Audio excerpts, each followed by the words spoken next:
Hi, இன்றைக்கி ஒரு easiest lunch தான் பண்ணுறேன். ஏன்னா ஈவினிங் ஒரு ரிசப்ஷன் போக வேண்டியது இருக்குது.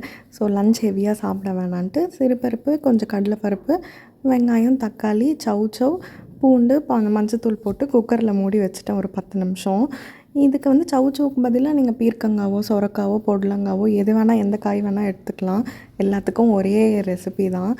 அதை வந்து போட்டு மூடிட்டு லைட்டாக மசிச்சு விட்ட பிறகு ஒரு பேசிக் தாளிப்பு கொடுத்துருங்க. அவ்வளோதான், முடிஞ்சு போச்சு.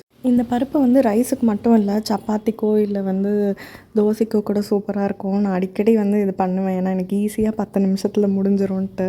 அண்ட் இதுக்கு தொட்டுக்க வந்து காரசாரமாக ஏதாவது செம்மையாக சைட் டிஷ் வந்து பண்ணிக்கோங்க. இதே பொட்டேட்டோ ஃப்ரையோ இல்லைனா வந்துட்டு வெண்டைக்காய் காரமாக வந்து போட்டு ஃப்ரை பண்ணிக்கலாம். ஸோ எனி ஃப்ரை இதுக்கு வந்து நல்லாயிருக்கும். நல்லா சாப்பிட்டு முடிச்சுட்டு ஒரு சின்ன தூக்கத்தை போட்டாச்சு. ஏன்னா ஈவினிங் ரிசப்ஷனுக்கு ஃப்ரெஷ்ஷாக போகணும் அப்படின்னு சொல்லிட்டு.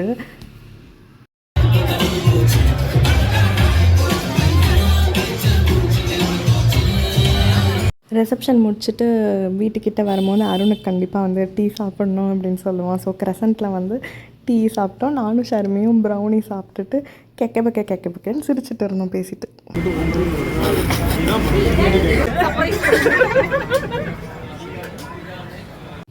பை, நெக்ஸ்ட் வீடியோவில் பார்ப்போம்.